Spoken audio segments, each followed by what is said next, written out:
But what changed my heart was a young mulatto girl by the name of Zela. I met her during the long siege at Vicksburg. Somehow, she was able to escape across enemy lines, and we employed her as a cook in my camp, the first time that she'd ever been paid for the labor she had done her entire life. And as I got to know this young woman, and I got to know her story, as was common in the South, with children present, I will watch my vocabulary. But her master took advantage of his slaves and had his way with them. And Zela was the offspring of that abuse.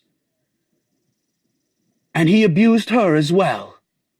His own flesh and blood he treated like a concubine. And then he sold his own child to a master he knew would treat her as he had.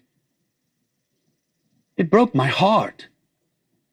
And then, I know not how, but during the long siege, somehow her master got wind that Zela was working for the Union troops. I know not how, but somehow her master secreted a letter across enemy lines, and I know not how. But somehow that letter found its way to Zela.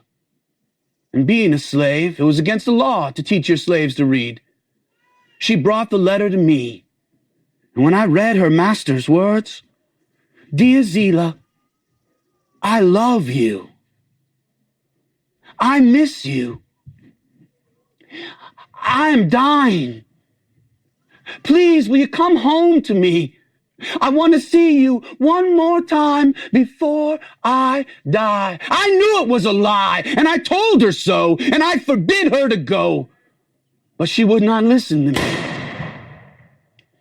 She would not listen to me because she had already listened to me when I told her she was a free woman and she could make up her own mind.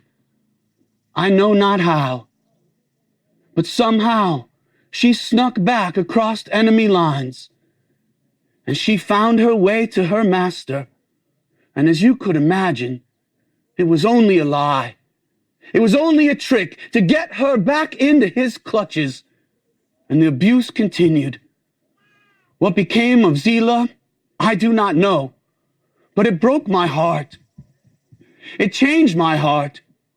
And I vowed then to do everything in my power to end the abomination that was slavery. And I tell you, my power is great.